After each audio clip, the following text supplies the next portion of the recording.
요즘 코로나 확진자 수가 막 그냥 폭발적으로 늘어나가지고 불안하고 또 두렵고 그런 가운데 여러분들이 하루하루 보내고 있는 줄로 믿습니다. 염려하지 마시고 하나님이 지켜주십니다. 오늘 말씀 제목이 뭐예요? 백발이 되기까지 내가 품고 구하여 내리라. 그래서 말씀을 제목을 이렇게 정했습니다. 백발이 되기까지 보살펴 주시는 하나님. 어머니 모태에서부터 백발이 되기까지 하나님께서는 하나님이 택하신 백성들을 지켜주십니다. 오늘 우리가 읽은 이 이사야 46장 1절 11절 말씀에 핵심적인 가르침이 그거예요. 하나님을 경외하는 사람은 하나님께서 그 어머니의 태에서부터 백발이 되어서 무덤에 가기까지 그 인생 전체를 하나님이 지켜주신다는 거예요. 보살펴 주시고 지켜주신다. 그게 오늘 이 말씀의 핵심입니다. 말씀을 들을 때 이 말씀이 믿어지고 아멘으로 화답되는 시간 되길 주의 이름으로 축복합니다. 자, 오늘 본문은 바벨론이라고 하는 고대 이제 상당한 그 대제국을 이뤘던 나라가 멸망하는 이야기로 시작이 됩니다. 자, 한번 지도를 한번 이렇게 보시면은 바벨론 제국이 굉장히 큰 나라였죠. 이 뻘건 나라가 다 이게 바벨론인데요. 여기 좀 이게 이란입니다. 이쪽 주황색이 이란 어느 정도 또 여기 바벨론, 이라크 뭐 이쪽 다 해가지고 저 터키까지 해서 이 이집트 이 아래까지 아프리카까지 방대한 제국을 이루고 있던 것이 이제 바벨론 제국이에요. 이 바벨론 제국. 이 군대가 너무 강해가지고 사람들은 이 제국이 영원할 것이라고 그래서 생각을 했어요. 저 바벨론 절대 망하지 않을 거다 이렇게 생각을 했지만은 100년을 채 지속하지 못합니다. 100년이 채 지속되지 못하고 그 옆에 있던 이란이라고 하는 나라, 페르시아죠. 그 당시에 페르시아, 우리 성경에서는 이제 바사라고 하는데 바사 제국에 의해서 망하게 됩니다. 근데 이 이사야 46장이 이제 이 바벨론의 멸망으로 시작이 되는데 재밌는 것은 바벨론 군대가 이제 어느 전쟁에서 페르시아 군대에게 져가지고 이제 멸망했다 이런 얘기를 하는 게 아니라 바벨론 사람들이 믿고 있던 바벨론의 수호신이 있었어요. 그 수호신 둘이 있는데 벨하고 이제 느보라고 하는 수호신이 있는데 그 수호신들을 페르시아 군대가 와서 때려 부셔가지고 철거해서 짐승이 끄는 수레에다가 실어가지고 페르시아로 끌고 가는 이야기를 합니다. 끌고 가는 이야기. 그러니까 페르시아를 이 바벨론 사람들이 자기들을 지켜준다고 믿었던 그 두 신이 자기들을 지켜주기는 고사하고 그 신들이 포로가 돼가지고 이 페르시아 사람들에게 끌려가는 우스꽝스러운 모습을 이제 1절 2절에서 하나님께서 보여주세요. 마치 그 스포츠를 중계하는 것처럼 이사야 선지자를 통해서 그렇게 보여주십니다. 그렇게 함으로 이 설교를 듣고 있는 이스라엘 백성들이 깨닫기를 원해요. 뭘 깨닫기를 원하느냐? 우상을 이스라엘 백성들이 섬기고 있는 그 이방의 신들, 우상들은 그들을 결코 지켜줄 수 없다. 그것을 깨닫게 하시면서 과연 그러면 이스라엘 백성들은 누구를 의지하고 살아야 되느냐? 거기에 대해서 가르쳐 주십니다. 누구를 의지하고 살아야 되느냐? 여러분들은 누구를 의지하고 살고 있습니까? 지금 코로나 확진자가 연일 1,300명을 넘어서고 있습니다. 토요일이 1,378명. 우리나라 코로나 확진자가 생긴 이후에 최고 정점의 수치를 보여주고 있어요. 오늘도 아마 제 결과는 모르겠는데 1,300명이 넘을 것으로 그렇게 예상하고 있습니다. 전 세계적으로 400만 명 이상이 죽었다는 걸로 알고 있어요. 이 코로나로 끔찍한 일들이 벌어지고 있죠. 또 새로운 변종들이 계속 생겨나고 있어요. 제일 두려운 게 이제 새로운 변종입니다. 지금 백신을 만들어서 이제 어느 정도 방어를 하고 있는데 변종들이 계속 생기면은 아직까지는 백신을 무력화시키지 못한다 해서 다행인데 무력화시키는 이 변이가 생기면은 이게 원 상태로 또 돌아가는 거예요. 그래서 이런 일이 생기면 안 되겠죠. 이런 두려운 가운데 우리가 살고 있습니다. 이런 상황 가운데서 누구를 의지하고 살아야 되느냐 이게. 여러분, 국가가 우리를 지켜줍니까? 돈이 우리를 지켜줄 수 있을까요? 여러분 자신이 여러분을 지킬 수 있습니까? 아무도 우리를 지킬 수 없어요. 오늘 하나님이 주시는 교훈이 바로 그거예요. 우리가 이 땅에 사는 동안 코로나만이 아니더라도 수많은 위험들이 우리의 생명과 재산을 위협하고 있습니다. 우리는 매일매일 그런 가운데 살아가고 있는데, 이런 가운데 누가 우리를 지켜주시느냐? 우리를 지켜주시는 분은 하나님 한 분밖에 없다. 그걸 하나님께서 이사야 선지자를 통해서 안타까운 마음으로 오늘 가르쳐 주세요. 왜 그럴까요? 하나님의 백성들인 이스라엘 백성들이 당연히 하나님을 의지하고 살아야 되는데 이 시대에는 그렇지 못했어요. 바벨론 사람들이 우상을 섬기고 사는 것처럼 이 하나님의 백성들이 똑같이 우상을 섬기고 살았어요. 그래서 하나님이 안타까운 마음으로 오늘 그들을 깨닫게 하십니다. 오늘 제가 이 설교를 그제 준비하다가 성경을 자세히 읽었어요. 큰 은혜를 받았습니다. 큰 은혜를 받았어요. 그래서 동일한 은혜가 여러분들에게도 임하기를 주의 이름으로 축복합니다. 자, 그럼 한번 본문을 자세히 한번 살펴보겠어요. 자, 1절 2절 말씀을 보면은 바벨론 사람들이 철석같이 믿고 신뢰했던 바벨론의 수호신들이 그들에게 전혀 도움이 되지 못하고 오히려 적국 군사들에 의해서 포로가 돼가지고 끌려가는 아주 우스꽝스러운 장면을 보여주고 있습니다. 1절 2절 한번 읽어보겠습니다. 시작.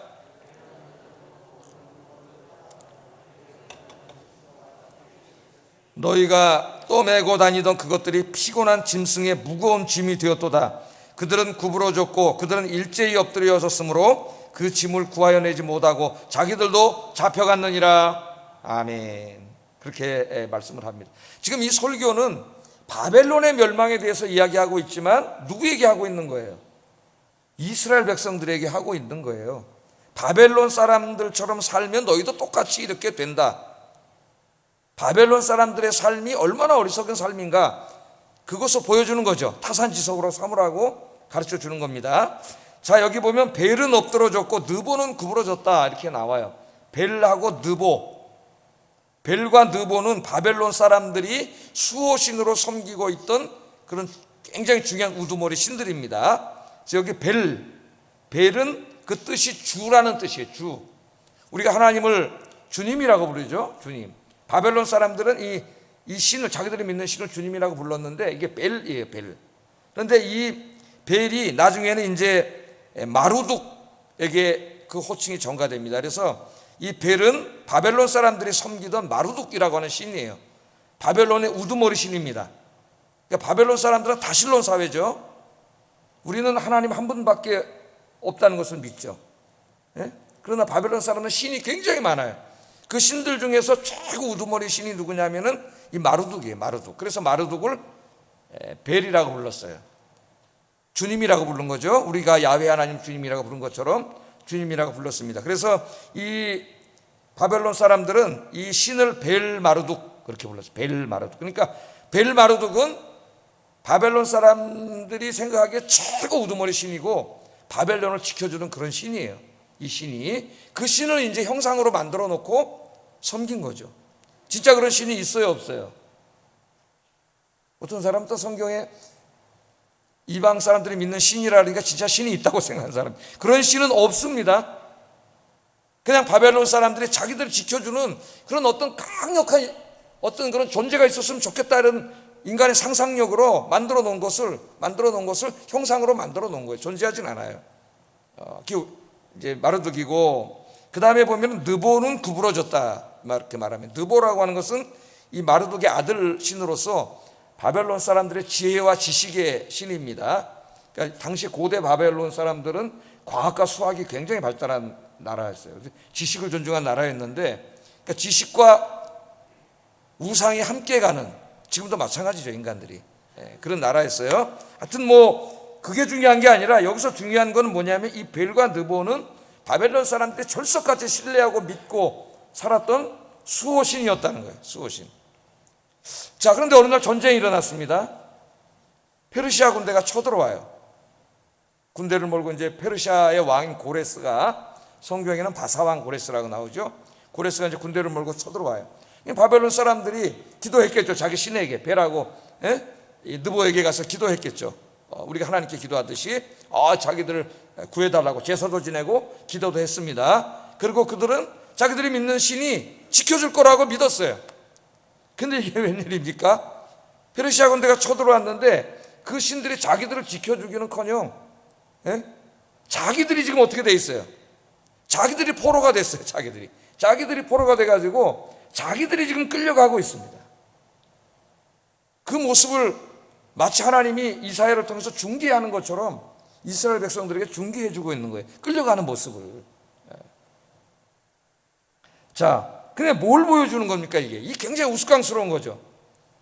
바벨론의 수호신이 바벨론을 수호해 주지도 못하고 자기 자신도 수호해 주지 못해.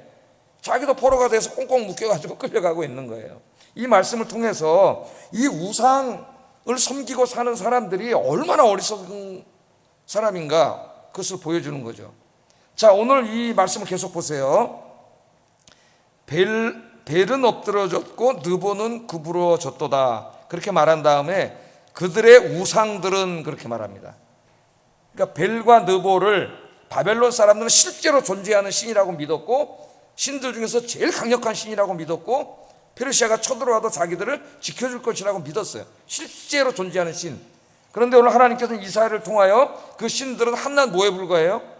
우상에 불과하다고 얘기해요. 우상이 뭐죠? 우상이 무슨 뜻이에요? 아무것도 아니라는 뜻이에요. 아무것도 없는 헛개비란 뜻입니다. 헛개비. 요새는 우리 그 젊은 아이들 이렇게 그룹으로 만들어 가지고 이제 막 춤추고 노래하고 그런 아이들을 만들죠. 연예기획사에서.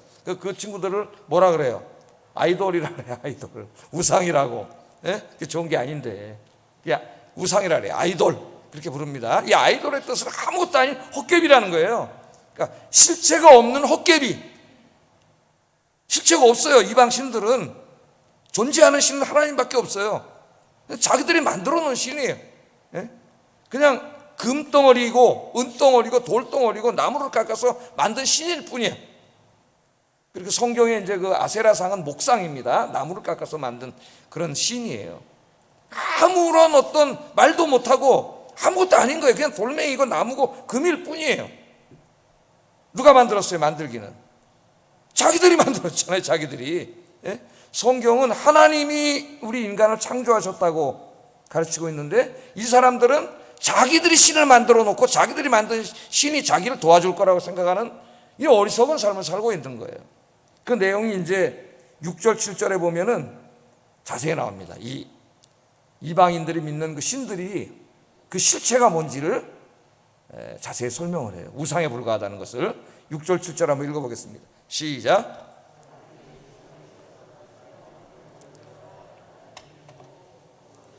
신을 만들게 하고 그것에게 엎드려 경배하며 그것을 들어 어깨에 메어다가 그의 처소에 두면 그것이 서 있고 거기에서 능히 움직이지 못하며 그에게 부르짖어도 능히 응답하지 못하며 고난에서 구하여내지도 못하느니라. 하나님이 이제 이 이방인들이 섬기는 그들의 다신론사에 엄청나게 많은 신들, 그 신들을 형상을 만들어 놓고 섬기는데 그 실체에 대해서 낱낱이 가르쳐 주세요. 잘 뭐라 그래요? 사람들이 주머니에서 금을 쏟아내며 은을 저울에 달아 이제 금과 은으로 만든 우상에 대해서 이제 말씀하기 시작하는데 그래서 도금장이에게 갖다 준다는 거예요. 도금장이가 누구예요? 금과 은과 이런 걸로 어떤 형상을 만드는 사람들이죠. 그러면 도금장이가 그걸 받아가지고 뭘 만들어요? 그것으로 신을 만들어. 그 사람들이 금과 은 갖고 와서 우리가 이런 신을 믿는데 마르둑이라는 신을 믿는데 이거 형상으로 만들어주세요. 근데 그래요? 이렇게 만들어주세요. 그랬더니 그 도금장이들이 그걸 가지고 만들어줬다는 거예요. 신상을 만들었어요. 자, 그 신상을 만들어 놓고 어떻게 해요? 그것에 엎드려 경배를 해. 그냥 금덩어리, 은덩어리, 돌덩어리밖에 안 되는데 거기다 경배를 해요. 그리고 이제 그것을 지고 가요. 지고 가는 모습을 그리잖아요. 그것들을 들어 어깨에 메고 그의 처소에 갖다 둔다 그랬어요.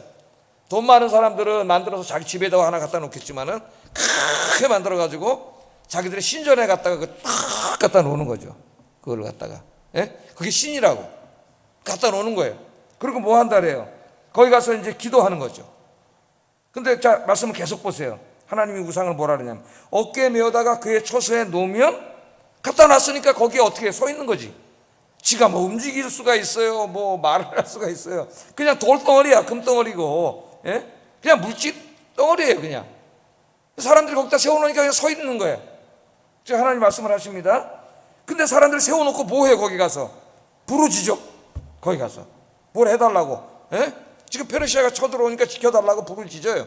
돈이 없으니까 돈 좀 달라고 부르짖어. 전염병이 막 이렇게 창궐에 있으니까 전염병으로부터 지켜달라고 부르짖어요. 근데 대답합니까? 능히 응답하지 못하며 고난에서 구하여 내지도 못하느니라. 그 금덩어리 돌덩어리인데 그게 어떻게 구해내겠어요? 아무것도 아닌 거죠. 그러니까 이 우상을 숭배하는 사람들이 얼마나 우스꽝스러운 짓을 하는 어리석은 사람들인가를 우리에게 보여주는 겁니다. 왜 인간이 그런 걸 만들었을까요, 여러분? 신들을. 불안하기 때문이에요. 두렵고 불안하기 때문에. 살다 보니까 막 전쟁이 일어나가지고 고대 사회에는 막 전쟁이 수시로 일어나잖아요. 농사 때가 되면 농사진 거 뺏어 먹으러 유목민들이 말 타고 들어와서 다 뺏어가고 죽이고 막 전쟁이 일어나 불안해 살 수가 없어요. 언제 쳐들어올지 몰라. 또 막 폭우가 쏟아져서 홍수가 나고 뭐 배수 시설이 잘 돼 있겠습니까? 툭 하면 홍수가 나서 쓸어가지. 가뭄이 또 들지. 또 뭐 메뚜기 떼가 와서 다 갉아먹지. 그러니까 우리 인간 스스로의 힘으로 막을 수 없는 그런 어떤 자연재해나 질병들이 수시로 막 전쟁 같은 게 일어나기 때문에 항상 불안하고 두려운 거예요. 우리가 코로나 상태에서 지금 불안하고 두려운 거죠. 몇십 배로 불안하고 두려운 거죠. 그러니까 인간들의 소망 속에 무엇인가 강력한 어떤 신적인 존재가 있어가지고 이 모든 위험으로부터 우리를 지켜줬으면 좋겠다 하는 그런 소망이 있는 거예요. 그 소망으로 인간이 신을 만들어낸 거예요. 자기 상상 속에서. 그리고 이제 이 금하고 은 가져가서 이 도금쟁이한테 이런 모양으로 신을 만들어 주세요 하고 만든 게 신이라는 거예요. 하나님. 그리고 그걸 어깨에다 쥐고 와가지고 신전에다 갖다 놓고 그게 진짜 신이라 그러고 거기 가서 기도하고 막 부르짖고 그러는데 지금 하나님 말씀하실 그거 금덩어리밖에 안 되잖아요. 돌덩어리. 그게 뭘 해줄 수가 있겠어요. 거기 서서 기도한들 무슨 응답을 하겠습니까? 그게 무슨 기도에 응답하겠어요? 고난으로부터 우리를 구해주겠어요? 재난으로부터 구해주겠어요? 아무것도 아니다. 하나님 그렇게 말씀하고 있죠. 21세기 오늘 우리가 이 시대를 살고 있는데 오늘도 많은 사람들이 뭐 제가 어떤 특정한 종교를 얘기하지는 않겠지만 우상을 여전히 숭배하고 섬기고 살고 있습니다. 지금도 사람들은 어떤 형상을 만들어 놓고 그에 가서 제사를 지내고 기도를 하고 우상을 의지하고 그렇게 살아요. 어떤 사람은 우상은 아니더라도 산이나 무슨 큰 나무나 바위나 그런 데 가서 기도를 해요. 가끔 텔레비전 보면 뭐 어떤 산에 무슨 큰 바위가 있는데 거기 가서 기도하면 아기 못 낳는 사람이 아기를 낳고 새해 첫 해에 가서 기도하면은 새해 복을 내려주신대. 그 사람들이 엄청나게 많이 가 그 바위에. 그게 여러분 아무리 인간이 똑똑한 척해도 인간이 다 그게 어리석어요. 그 바위 덩어리가 무슨 복을 줄 수가 있겠어요, 여러분. 거기 간다니까요. 또 새해 저기 해 뜨는 거 보러 가려고 주문진에 그 밤새도록 달려가서 서울 사람들이 거기 가서 해 보면서 손잡고 기도하고 오잖아요. 그럼 그 해가 우리에게 뭘 해줄 수가 있겠어요? 아무것도 해줄 수가 없는 거지. 그러니까 이렇게 어리석어요. 뭐 과학이 어떻고 신이 어딨냐, 21세기 과학의 시대인데 뭐 디지털 혁명이 일어난 시대인데 이렇게 떠들지만요, 지금도 무슨 원자력 발전소 만들고 뭐 이런 거 최첨단 과학시설 공사할 때 가보세요. 제일 먼저 뭐예요? 거기다 돼지대가리 갖다 놓고 고사지는 데니까 과학자들이. 그거 뭐예요? 겉으로는 뭐 신이 어딨냐 미신이다 그러지만은 불안한 거예요. 불안하고 두려운 거예요. 그러니까 그 돼지대가리 갖다 놓고 고사지 내는 거예요. 건물 질 동안 안전하게 잘 짓게 해주세요. 그러니 돼지대가리가 참 답답할 것 같아요. 돼지대가리가 뭘 해줄 수가 있겠어요. 그 인간이 어리석은 거예요. 지금도. 자, 그런데 여러분, 이 우상은 꼭 눈에 보이는 것만 우상은 아니죠. 나는 그런 형상은 만들지 않았는데요. 난 그렇게 안 하는데요. 그런데 우리 예수님은 진짜 인간이 섬기는 진짜 우상이 있다 그랬어요. 그게 뭐라 그랬어요? 재물이라 했지. 재물, 돈. 여러분 고대의 모든 종교는 다 기복 종교예요. 왜 그 우상을 섬기죠? 돈 많이 벌게 해달라고 섬기는 거예요. 건강하고 돈 많이 벌게 해달라고. 무슨 우상하고 가서 인격적인 교제를 나누겠어요? 우상님이 이렇게 살라고 했으니까 도덕적으로 거룩하게 살아야지. 그런 게 있습니까? 이방 종교에? 그런 거 없어요. 그냥 우상들, 자기들이 믿는 신들 기분 좋게 해줘가지고 돈 많이 버는 거예요. 그러니까 모든 우상 숭배의 근저에는 물질 숭배 사상이 있습니다. 예수님이 그걸 아시고 신약 시대에 뭐라고 말씀하셨어요? 돈과 하나님을 겸하여 섬길 수 없다 그랬죠. 돈을 사랑하는 사람은 하나님을 사랑할 수 없다 그랬어요. 돈을 의지하는 사람은 하나님을 의지할 수 없어요. 우리 예수님이 말씀하셨습니다. 자, 요즘 사람들은요, 금과 은으로 뭐 갖다가 뭐 형상을 만드는 사람도 소수는 있겠으나 대부분은 만들지 않아요. 금과 은을 차곡차곡 갖다 쌓아놓죠.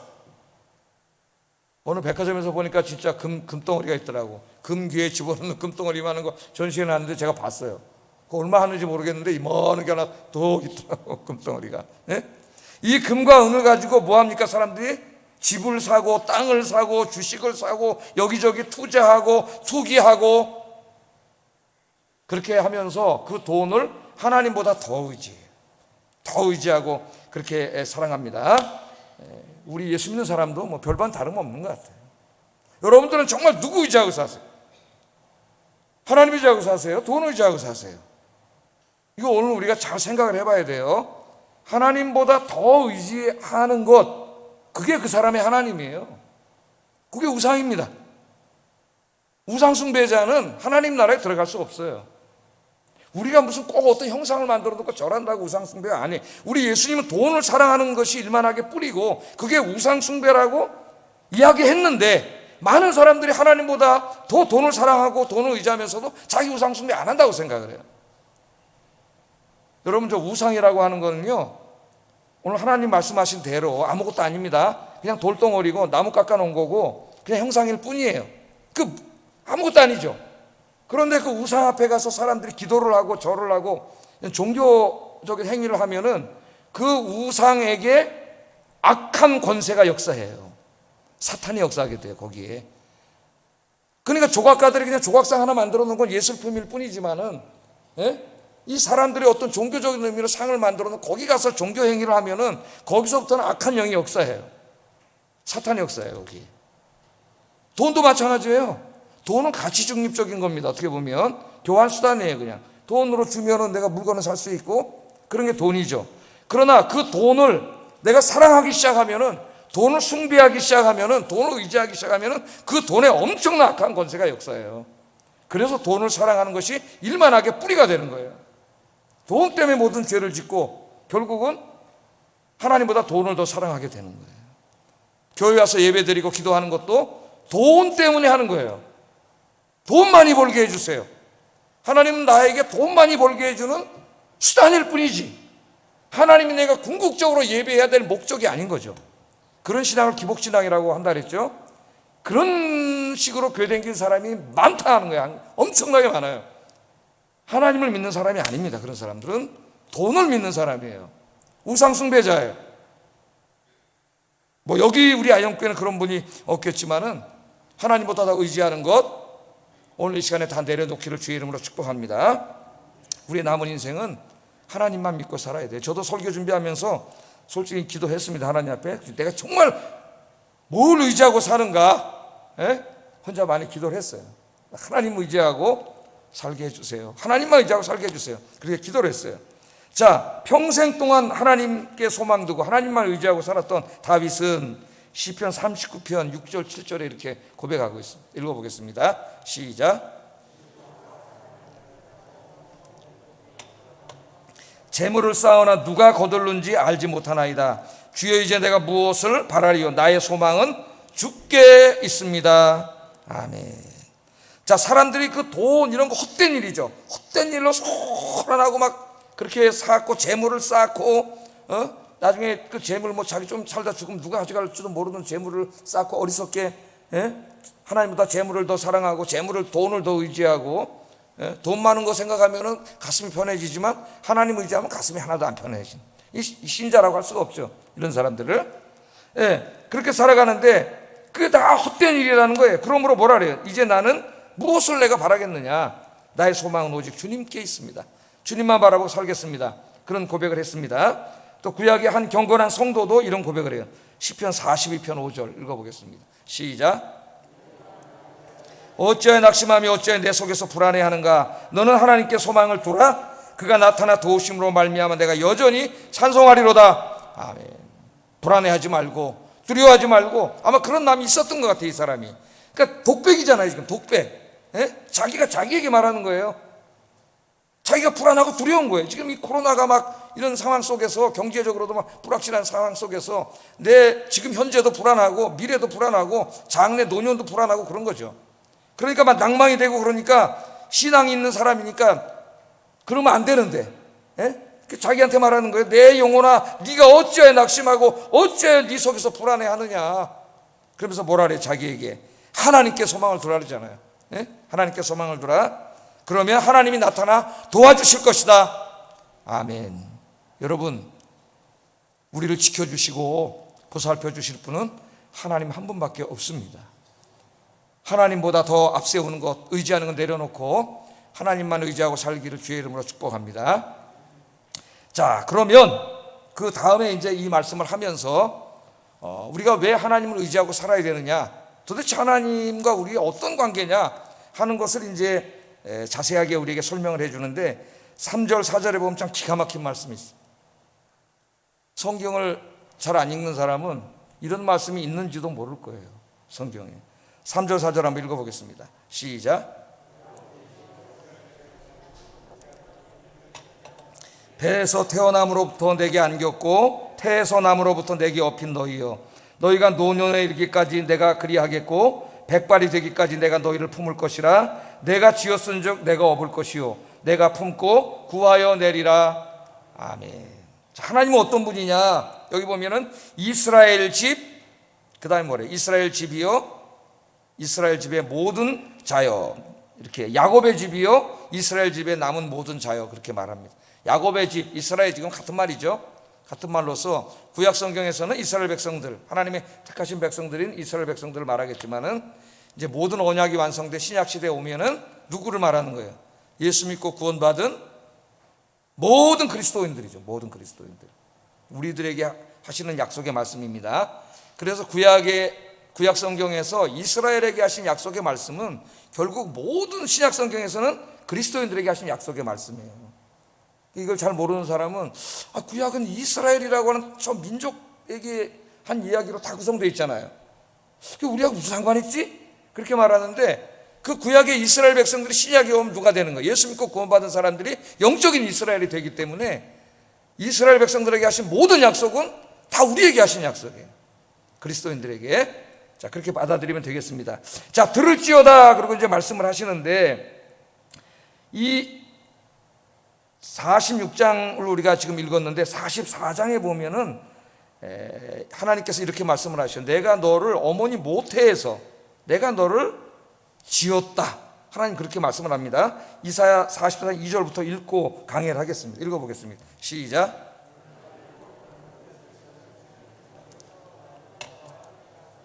아멘. 너를 만들고 너를 모태에서 지어낸 너, 하나님 그렇게 말씀하시죠. 진화론 자들, 과학자들에 의하면 인간은 엄마 아버지가 결혼해가지고 그냥 우연히 이렇게 정자와 난자가 만나서 우연히 생겨난 존재에 불과합니다, 우리가. 우연히. 그런데 오늘 하나님께서 뭐라고 말씀하세요? 그게 우연이 아니고, 엄마가 아빠가 결혼해서 우연히 우리의 생명이 탄생한 게 아니라 어머니의 태 속에서 우리의 생명을 만들어 주신 분은 하나님이시라고 이야기해요. 하나님 여러분 만들어 주셨어요. 우연히 생긴 게 아니에요. 하나님께서 창조해 주신 거예요. 아담과 하와는 하나님이 손으로 직접 빚으시고 생기를 불어 넣으셔서 만들어 주셨지만, 그 다음부터 하나님은 아담과 하와를 통해서 모든 생명을 창조하게 만들어 주셨어요.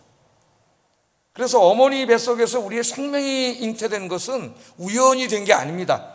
하나님의 놀라운 계획과 뜻 가운데 이루어진 거예요. 그러므로 여러분 한 사람 한 사람을 향하여 하나님은 놀라운 뜻을 가지고 계세요. 할렐루야. 하나님이 여러분 이렇게 태어나게 하신 거예요. 자, 그런데 오늘 이제 이 3절 말씀을 보십시오. 뭐라 그래요? 하나님께서 어머니 뱃속에서 우리를 잉태하셨을 뿐만 아니라 그 다음에 뭐라 그러냐면 내가 태어남으로부터 내게 안겼다, 이런 말을 합니다. 네가 태어날 때, 이제 하나님 어머니 뱃속에 생명을 만들어주시고 10달이 돼서 태어날 때에 네가 내게 안겼다 그래, 수동태. 하나님이 안아주셨다는 얘기예요. 그런데 아기를 낳으면 누가 아기를 받아요? 산파가 아이를 받고 산파가 아이를 안아주죠. 지금 의사가든지 간호사가든지 우리가 다 산파라고 할 수가 있겠습니다. 아이를 안아줘요. 그런데 오늘 하나님 뭐라 하냐? 하나님은 보이지 않으시지만 그 아이를 안아주시는데 하나님이 안아주셨다 그래요. 그래서 여러분이 죽지 않고 이렇게 살아서 태어난 줄로 믿습니다. 예? 하나님이 안아주신 거예요. 자, 놀라운 말을 하는 거죠. 산파만 우리를 안아주는 게 아니라 산파가 우리를 안았지만 보이지 않는 하나님께서 우리를 안아주셨다는 거예요. 택하신 백성들이 태어날 때 하나님이 안아주셨다, 그렇게 얘기를 합니다. 자, 그리고 그 다음에 또 말을 해요. 태어남으로부터 내게 업힌 너희요. 업힌 너희요. 그러니까 아이가 태어나서, 자, 아이가 자랄 때 엄마들이 어떻게 포도기에다가 이제 이렇게 업잖아요. 그죠? 요새는 앞으로 이제 안기도 하고 그러는데 옛날에 다 업었죠. 아이를 업어줬어요. 엄마 아빠가 이제 우리를 업어서 키웠는데, 그런데 오늘 하나님 뭐라 그러냐면 네 엄마 아빠만 너를 업은 게 아니라 하나님께서 우리를 업어주셨다 그래요. 보이지 않으신 하나님이 우리가 어렸을 때 자랄 때 우리를 돌봐주셨다는 거죠. 엄마 아빠가 우리를 돌봐주시는데 진짜 하나님이 우리를 돌봐주신 거예요. 그래서 여러분, 예배에 이 젊은 엄마 아빠들이 있습니다. 아이를 이제 막 낳아서 어린 아이들을 키우시는 엄마 아빠들이 시간에 있는데요. 아이를 잉태하고 출산할 때도 기도해야 되고, 아이를 내가 케어하고 키울 때 늘 하나님 의지하고 기도해야 돼요. 그러면은 아이를 하나님께 맡기면 우리 아이들을 하나님이 안아주시고 하나님이 업어주세요. 하나님이 돌봐주세요. 키워주세요. 그래서 엄마 아빠라서 아이들을 잘 돌볼 책임이 있습니다. 좋은 엄마 아빠가 돼야 되지만 더욱더 그것만으로는 부족해요. 하나님이 안아주셔야 돼요. 하나님이 업어주셔야 돼요. 그럼 엄마 아빠가 기도해야 돼요. 아이들을 위해서. 하나님을 경외하는 삶을 살아야 돼요. 여러분이 그렇게 되기를 주의 이름으로 축복합니다. 그런데 하나님께서 더 놀라운 말씀을 하세요. 깜짝 놀랄 말씀을 하세요.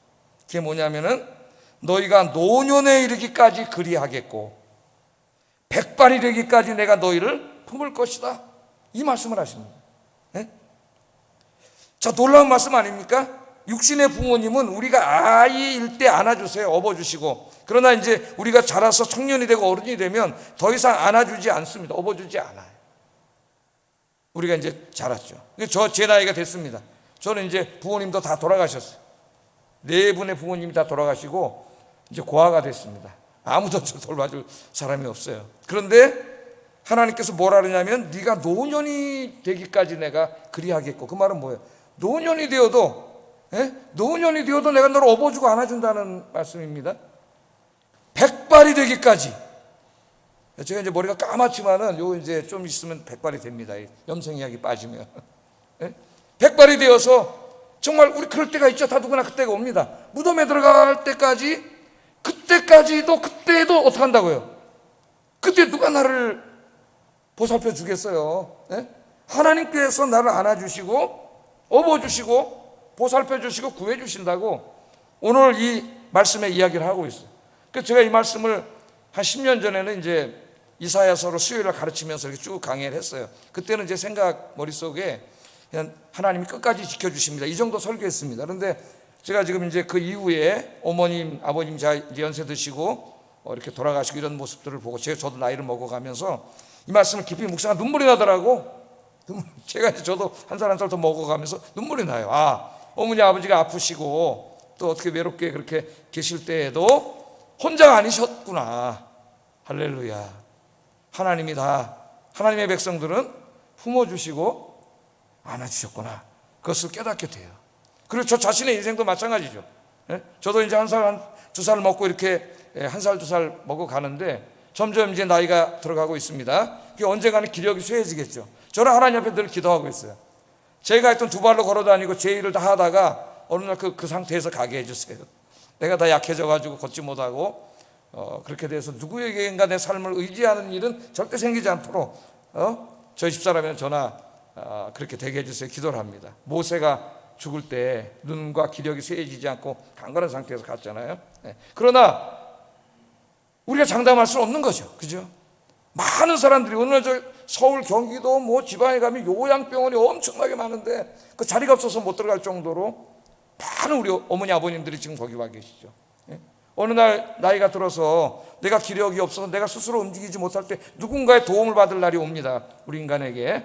자식들은 다 돈 벌러 나가고 직장 생활을 하기 때문에 자식들이 돌봐줄 수 없어요. 그럼 그럼 요양병원에서 이제 요양사들이 돌봐주고 거기 살아야 되는데 그 삶이 얼마나 외롭고 고독하겠습니까? 그 삶이. 어떤 작가가 글을 썼는데 90이 넘은 어머니 요양병원에 계시고 자기가 이제 가서 이렇게 가끔씩 가서 만나면 어느 날 자기가 찾아가니까 엄마가 손을 잡고 90이 넘은 엄마가 우시더라 그래. 그래서 어머니가 외로워서 우나보다 그렇게 생각을 했는데 어머니가 말씀을 하시더라는데요. 왜 우시느냐? 딸을 위해서 우는 거예요. 내가 여기 누워 보니까 이렇게 있어 보니까 너무나 고독하고 외로운데 내 딸도 언젠가는 여기 와서 이렇게 그 외롭고 고독한 시간을 보낼 것 생각하니까 마음이 아파서 눈물이 난다 그러더라고요. 어머니가. 그런데 여러분, 오늘 우리 하나님이 뭐라 그랬어요? 그때는 국가도 우리를 돌봐줄 수 없어요. 우리 뭐 복지국가를 꿈꾸고 한동안 스웨덴의 복지 모델 요람에서 무덤까지 국가가 지켜준다. 국가가 우리를 어떻게 지켜줍니까? 자식도 나를 그렇게 해줄 수 없습니다. 나중에. 그런데 오늘 하나님께서 뭐라 하냐? 네가 노년이 되고 백발이 될 때까지 내가 너를 안아주고 업어주리라. 할렐루야. 그러니까 여러분, 하나님 의지하고 사는 사람은 얼마나 복받은 사람이에요. 그 노년의 시기에, 그 외로운 시기에 내가 이제 마음대로 잘 나가지도 못하고 걸어봐야 저기밖에 못 가고 많은 사람들 만나지도 못하고 찾아오는 사람도 점점 줄어들고 뭐 꼭 요양병원에 안 가더라도 그런 외롭고 힘든 시기에 정말 이렇게 하나님 의지하고 사는 사람은 늘 하나님과 교통하고 기도하고 만나고 교제하고, 그러니 얼마나 복받은 사람이에요. 하나님이 지켜주시고. 오늘 오신 여러분, 누구를 의지하고 살아야 되겠습니까? 여러분, 누구를 경외하고 살아야 되겠어요? 하나님만 의지하고 사시는 여러분 되기를 주의 이름으로 축복합니다.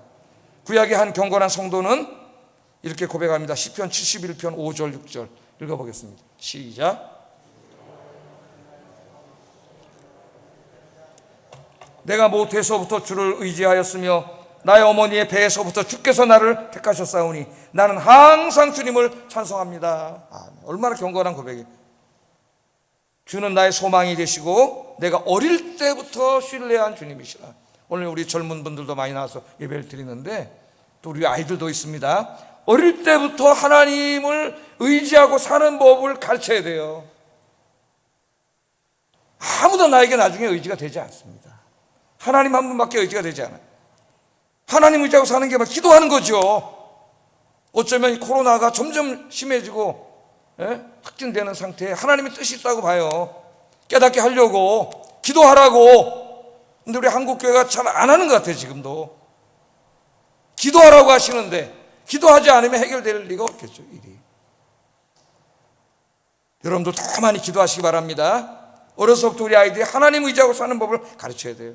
하나님이 그런 사람은 백발이 되기까지, 그 백발이 되어서도 혼자가 아니라 늘 하나님이 함께 하시면서 지켜주실 줄로 믿습니다.